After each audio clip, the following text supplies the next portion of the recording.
bali may champion tayo nakaraan. Namatay yung champion sa atin, si Bulik.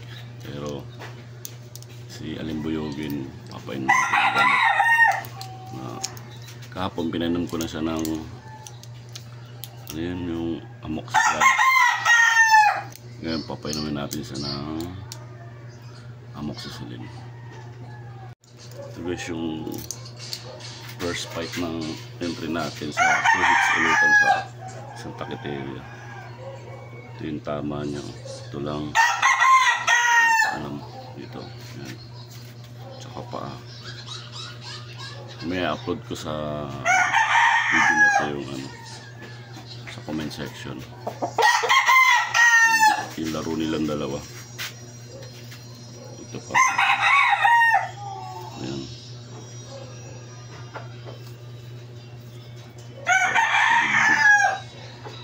Puro hita ang tinamaan. Buti hindi pilay. Bago hita yung tinamaan. Buti hindi pilay. Swerte pa rin. Tignan natin na mas bawal pa sa kumain.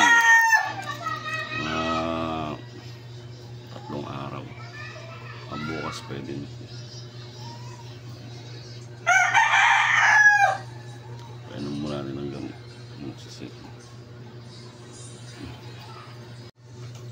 Pangit lang to guys.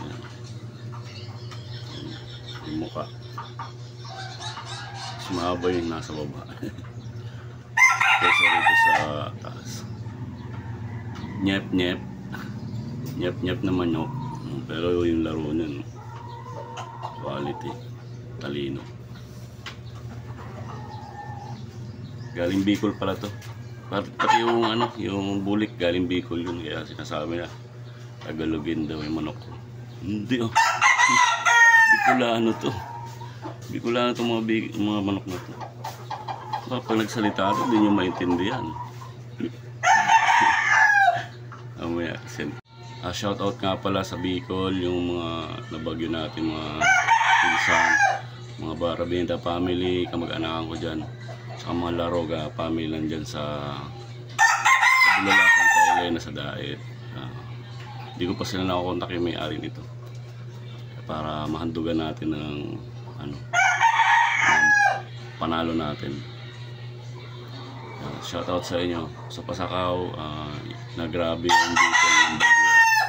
Shoutout sa inyo, ingat po mga pinsang ko, makaka-recover din tayo.